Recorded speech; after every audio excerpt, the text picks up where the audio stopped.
Well, I've finally done it. I set out to make a goal of trying to beat the entire game and DLC Pack 1 and 2 with limits on with one other person, and we just completed it the other day. And I want to give a special thanks to Robert, also known as Metman on EDF, is his name he picked. Because if it wasn't for him, I would not have been able to complete it. Because you definitely need 2 people to do this. There was one mission 98 on the campaign where we needed 3, but other than that, you can pretty much almost complete the entire game with just 2 people.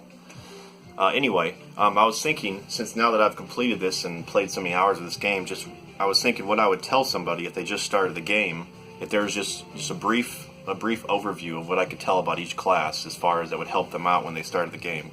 So I figured I'd make a video on this, covering each class really quickly. So I wanted to start with the Wing Diver first. The first thing I would say for the Wing Diver is you need to take a rapier. There's never a reason not to take a rapier except if you have a bunch of wasps or drones maybe, then I would take a lance. But actually laser lance is my favorite weapon, even over the Raidmar, because I like the energy cost is low and the damage is only 1,000 less. But the range is a little bit higher. But anyway, you almost always take a rapier. It is so overpowered in this game. For example, the last rapier, Master Rapier Thrust, does 18,900 damage a second with a half-second reload. Just absolutely ridiculous. I can't believe they would even put a weapon like this in the game. And that goes for every difficulty. The rapier is just so overpowered and so strong. And since you can fly, it doesn't matter about the range because enemies rush at you anyway. So, yeah, I would almost always, in every situation, take a rapier. And the second thing, let me show that in the actual game. But yeah, I would say, in my opinion, Wing Diver is the second strongest character in the game, and a very strong pick to start with if you ever want to start playing this game.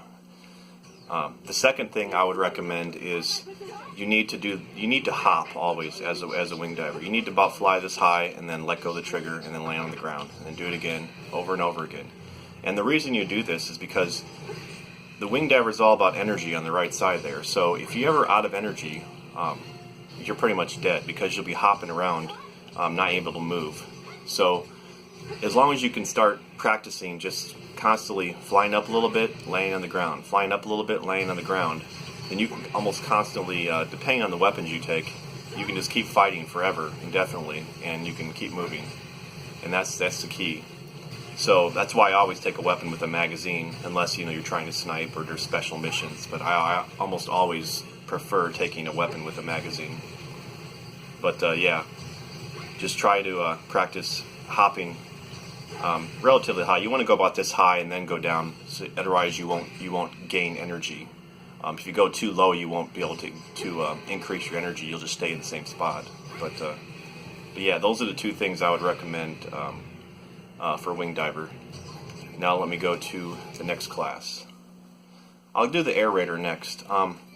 It's a little bit tougher to say about one thing for Air Raider. I would say that he is definitely, I would say he's ranked third as far as best characters in my opinion.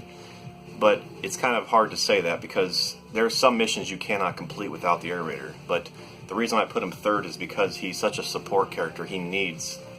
He almost always needs a help from another character, so therefore I'll put him in third. But like I said, there was a lot of missions we could not complete without the Air Raider. But anyway, as far as I would say the couple things I would say about Air Raider is get to love and know the strafe plan. The strafe plan is probably one of the best air raids in the game because it doesn't hurt your teammates because it doesn't do explosive damage. And it makes the enemies run away from you because they'll chase the airplanes that will drop the strafe plan. So that is, and plus it's also a cheaper air raid. If you look at the price of the air raid, where it says reload 5,400 points, and the strafe plane is 1,800 points. Pretty much when you get kills in this game, it'll give you points, and then when you fill up the points you need, then you get the air raid again. So strafe plane is a low cost, and it's high damage, and like I said, the enemies will run away from you as you throw it. So it's very strong to keep enemies away from you, especially in the higher difficulties. And then the second thing I would recommend for air raid is the railgun. I almost always see air raiders taking railguns. There's obviously other times you'll take different vehicles, but the railgun is a very strong weapon. It does very high damage. It pierces through enemies, and it's just an overall. It shoots pretty straight as well. So it's a very strong weapon, and I would definitely think about using that weapon a lot when you need, whether it be taking down Hectors or drop ships or whatever. But those are the two things I would recommend about air raid. As far as fencer, I would definitely, if there's just one thing, I would definitely say you need to learn about the javelin catapult. There's two columns here pretty much, the CC strikers, CC piercers. These weapons all come with a dash as a secondary weapon. So when you do the secondary weapon, it'll make you dash forward. And then you'll have like a brief 1 second or so, and then you can dash again. However, there's a weapon in this game that can cause you to cancel the dash animation so that you can dash over and over really fast. And that would be the catapult. Under the artillery section here, there's two catapults that work with this. Level 14 catapult, javelin catapult, and then level 52 twin javelin catapult. You're not using it for the damage, you're just using it for the cancel. So even if you have weapon limits that can go up to level 40 or something, it's still fine to take the level 14 catapult, because the only difference between the 14 and the 52 is it has 50 more capacity, so you have to reload a little bit less, but it's still good enough. But anyway, I'll go ahead and take this. I don't want two of them. And then for the piercing column, I would highly recommend using a blast hole spear. The blast hole spear, in my opinion, is one of the best weapons, if not the best weapon in most circumstances, because of the good range and because it pierces through enemies, and it's something that works really well with the catapult. And I'll show that really quickly.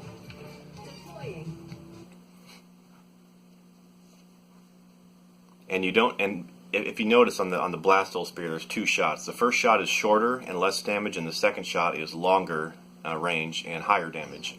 But you don't have to shoot them back to back. Like, you don't have to shoot one and then two. You can shoot one, dash. This is a quicker one. You can shoot one, dash, and then shoot the other. You don't have to, do them back to back. You do have a little bit of cooldown time. You can't just wait like a second before you do it again. But anyway, pretty much this is the dash here. This is as fast as you can dash. I'm mashing the dash button right here. However, if you hold down the trigger on the catapult like this, and then you dash, all of a sudden you can dash fast. And just this one thing makes the fencer class the strongest class in my opinion in the game. His only weakness would be sniping, but even then he has some pretty good battle cannons. But yeah, I would highly recommend getting used to using the dash cancel, which is what it's called, and using the blast hole with it. Because like I said, you can dash and then shoot once, dash, shoot again. And if you want more information about dash canceling and animation canceling, because there's other ways to do it, then check out my video that I made for Fencer about dash canceling, animation canceling. And for the last class, the Ranger, my recommendation for the Ranger would be to not use them, or level him up last, I guess I would say. He's not completely worthless, but especially when you get into higher difficulties, mobility is where it's most important. And Wing Diver has mobility because she can fly away. Fencer has a mobility, as what I just showed you, the dash canceling. And Air Raider doesn't really need mobility because he's a support class and he has vehicles and air raids. But Ranger, his only strength, in my opinion, is the sniping. And because he has one of the few weapons, or a few classes that shoots straight, has good weapons that shoot straight and accurate, which would be his Lysanders and Stringers and Hercules and so forth. But even so, I would almost rather take a Wing Diver or a Fencer that can't snipe as good, but can at least stay alive when enemies surround him. But yeah, Ranger unfortunately needs some upgrades. In EDF 'If, he's going to have her sprint at least and a vehicle, so we'll see how that turns out. But But anyway, if there was one thing I would recommend for Ranger, that would be the Fusion Blaster. Don't underestimate the Fusion Blaster. The Fusion Blaster actually has the highest damage per second in the game. That's not including, you know, air raids and vehicles. But it's actually more damage than the Wing Diver's Rapier, the Master Rapier Thrust. However, you can't reload it, so of course, you know, that's a negative. But I used to never take these weapons because of the lack of reload, but lately there's been a lot of times where I take at least one Fusion Blaster, because if you need high burst damage, if you need to take out a target really fast, whether it be a walker, or a dropship, or a Hector, or whatever, a nest, the Fusion Blaster has such high damage and such fast damage that it's very, very useful. And so I'd recommend messing around with the Fusion Blaster. And if you weren't aware of it, the Fusion Blaster will shoot, and it will not stop shooting until it's empty. However, if you don't want to waste all of it, you can just switch weapons, and it'll stop the Fusion Blaster from shooting, so you can save ammo. So sometimes I'll just tap the Fusion Blaster on, and then immediately tap it off once the enemy's dead, because it, you know, kills it within a second or so.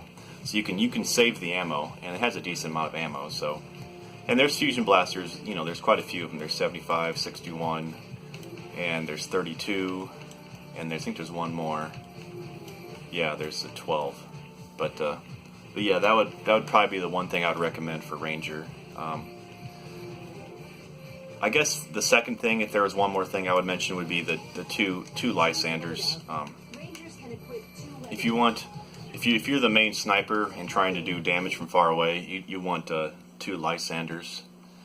And the reason for that is it doesn't really cheat the game.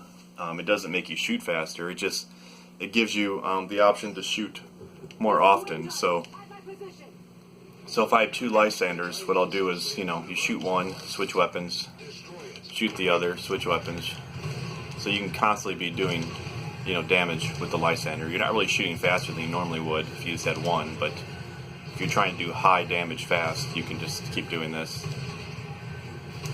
And that is really high damage for the range. So that's why you'll see a lot of Rangers take two fusions when they're trying to snipe a target fast. The only negative thing is when you have to reload both of them. But anyway, that would pretty much conclude what I wanted to. Just some quick tips for starting the game as far as which classes. The Fencer, I think, is the strongest class. It is a little bit time to get used to doing the dash canceling, but it's definitely worth it. It's very fun once you're able to dash around with hammers and catapults. And like I said, I'd recommend watching that video that I made about dash canceling, because it covers every single way you can actually dash cancel in the game. And then Wing Diver would be the second pick, and then Air Raider third, and then Ranger is unfortunately a distant fourth. I like his weapons, but they're fun, but his damage is not strong enough compared to the other classes, and the mobility is just really rough. So, but anyway, thank you for watching.